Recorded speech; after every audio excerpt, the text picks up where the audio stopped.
걱정이 많아 뒤척이는 밤, 아무리 눈을 감아도 생각이 멈추지 않아 힘들 때가 있습니다. 하지만 지금은 잠시 내려놓아도 괜찮습니다. 이 영상을 들으며 그저 누워 있기만 해도 걱정은 조금씩 멀어지고 마음은 편안해질 것입니다. 생각을 멈추려고 애쓰지 않아도 됩니다. 그냥 들려오는 이야기 속에서 몸을 맡기면 어느새 부드럽게 잠이 찾아올 것입니다.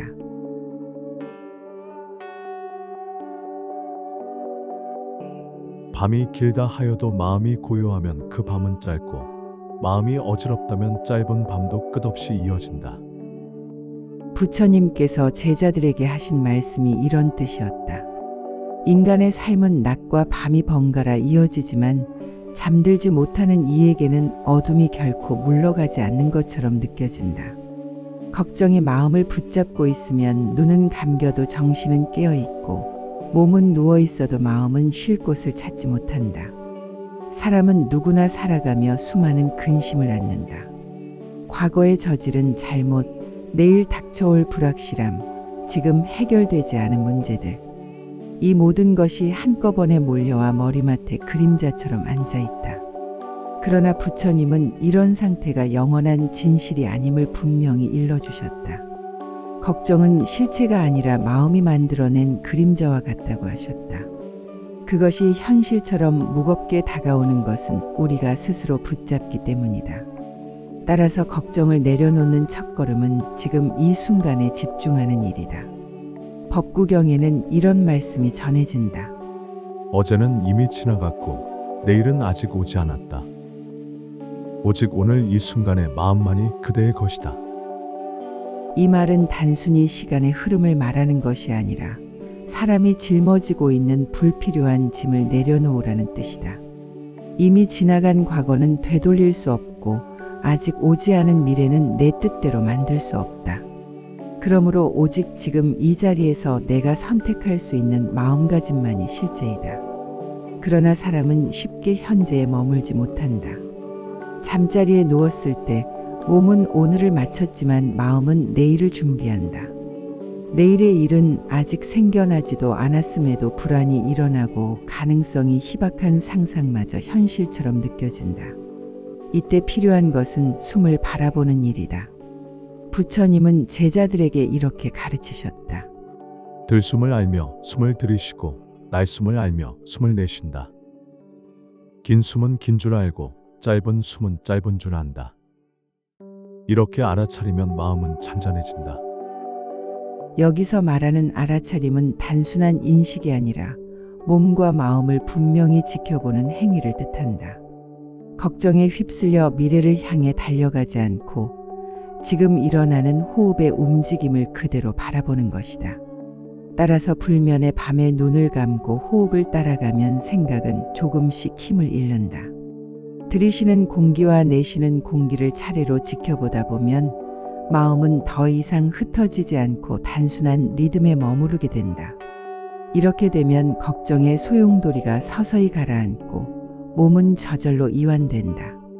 그럼에도 불구하고 어떤 이는 호흡을 바라보아도 잡념이 그치지 않는다고 말한다. 그럴 때 부처님은 또 다른 방법을 알려주셨다. 그것은 자애의 마음을 일으키는 것이다. 수타니파타에는 이렇게 기록되어 있다.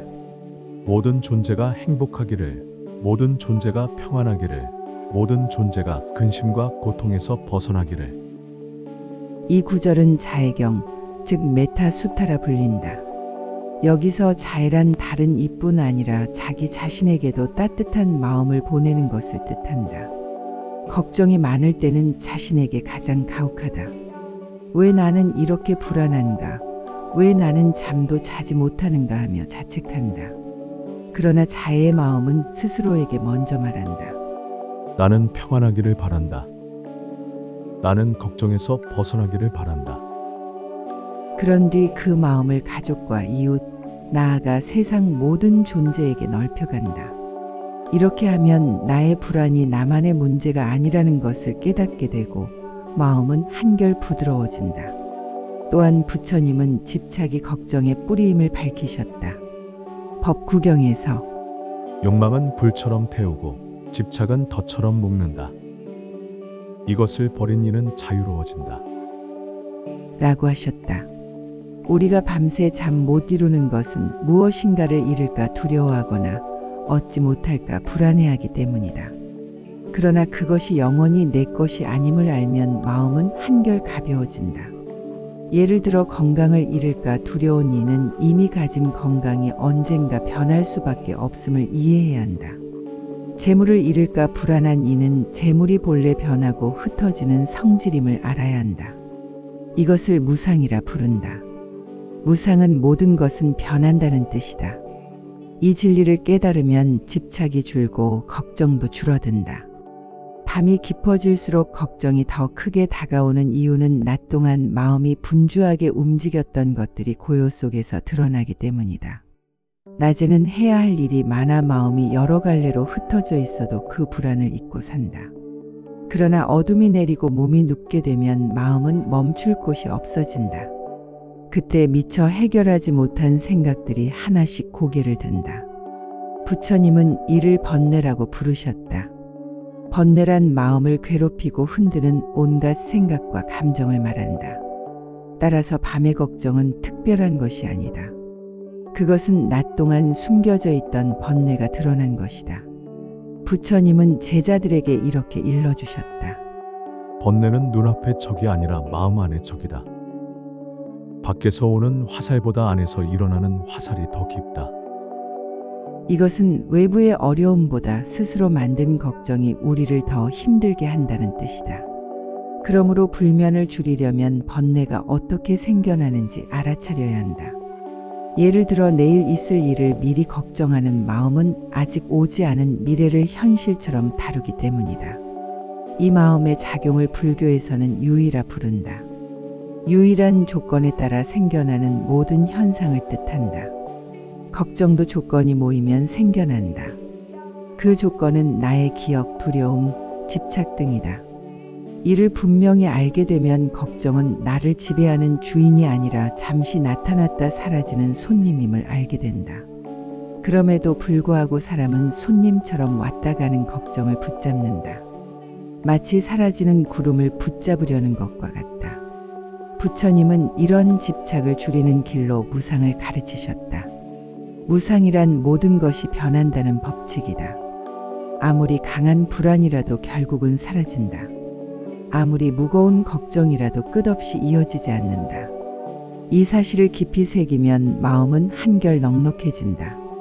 지금 느끼는 불안이 영원히 이어지지 않을 것을 알면 그것을 대하는 태도가 달라진다.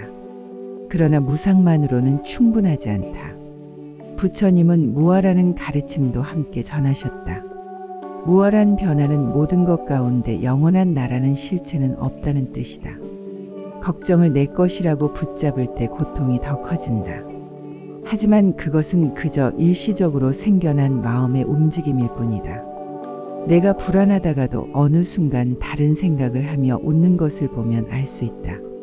불안이 곧 나 자신은 아니다. 불안은 마음의 한 조각일 뿐이다.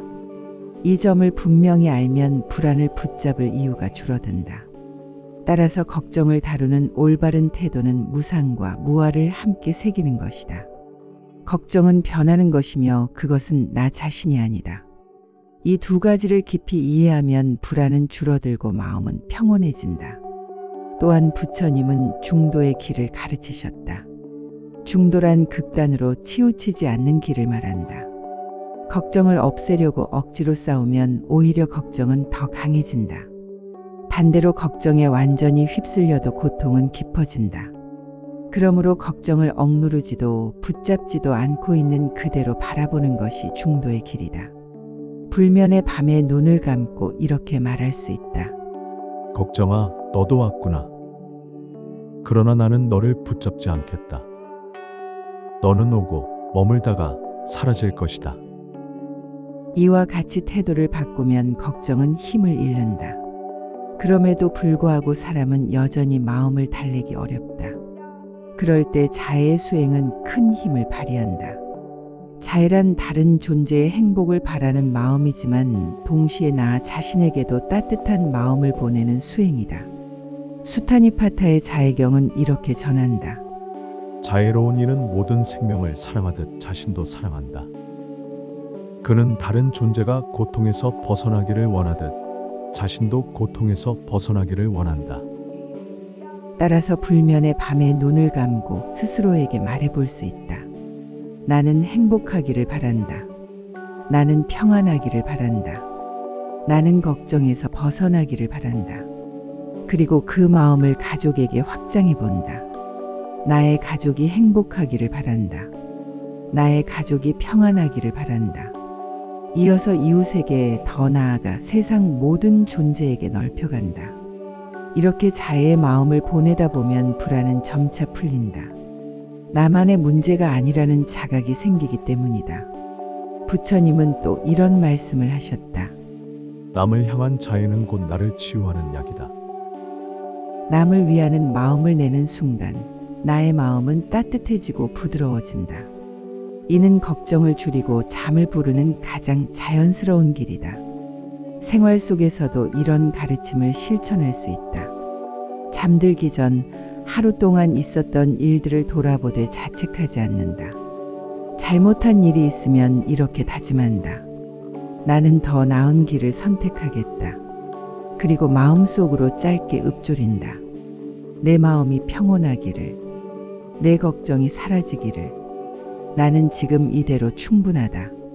이는 단순한 암송이 아니라 마음을 바로잡는 실천이다. 이제 눈을 감아도 좋다. 억지로 잠을 청하려 하지 않아도 된다. 지금은 단지 누워 있기만 해도 괜찮다. 몸이 침대에 닿아 있는 것을 느끼며 오늘 하루의 무게가 조금씩 내려앉는다고 생각해보라. 부처님은 이렇게 말씀하셨다. 마음이 고요하면 밤은 길어도 짧다. 지금 이 순간 고요를 향해 천천히 걸어가 보자. 먼저 호흡을 따라간다. 들이쉬는 공기를 느끼고 내쉬는 공기를 느낀다. 긴 호흡이 들어오면 긴 줄 알고 짧은 호흡이 들어오면 짧은 줄 안다. 지금은 그저 알아차리는 것만으로 충분하다. 숨을 고르게 느끼며 걱정은 잠시 옆에 두어도 된다. 걱정을 몰아내려 하지 않아도 좋다. 그저 호흡에 집중하면 된다.